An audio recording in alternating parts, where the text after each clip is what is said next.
France Info, 4h-6h, Alexis Morel. Restez avec nous dans un instant, Philippe Vallet et ses choix littéraires. Consultez des milliers d'offres près de chez vous sur franceinfo.fr et retrouvez tous les conseils et toute l'actualité du monde du travail.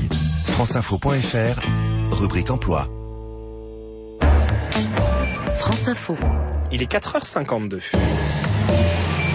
Le rappel des grands titres ce matin, Jérémy Marillier. Le trafic toujours très perturbé aujourd'hui chez Air France. 60% des vols de la compagnie seront assurés en attendant un retour progressif à la normale prévu pour ce mardi.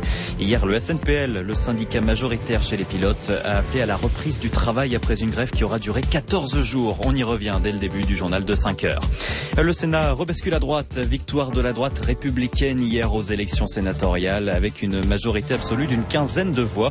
Et pour la première fois, le Front National fait son entrée au Palais du Luxembourg avec 2 élus. L'infirmière française atteinte du virus Ebola va mieux. L'annonce a été faite hier soir par la ministre de la Santé, Marisol Touraine. Cette bénévole de Médecins sans frontières avait été rapatriée en France il y a une dizaine de jours après avoir été contaminée au Libéria. Le mea culpa de Barack Obama, le président américain, admet cette nuit avoir sous-estimé au cours des derniers mois la montée en puissance des djihadistes de l'État islamique. Une erreur qui justifie, selon lui, l'intervention militaire en Irak et en Syrie. Attention aux pluies orageuses dans 3 départements du sud de la France, l'Hérault, l'Aude et les Pyrénées-Orientales. Tous les 3 sont placés en vigilance orange depuis cette nuit et jusqu'à cet après-midi. Et puis Marseille, plus que jamais leader de la Ligue 1 de football. L'OM vainqueur hier soir de Saint-Étienne 2-1 au Vélodrome. La 6e victoire consécutive pour l'OM en championnat. France Info. Et on retrouve Philippe Vallet pour le livre du jour.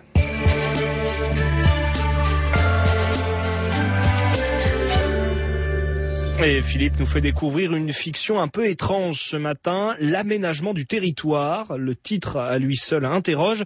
C'est un roman signé Aurélien Bélanger.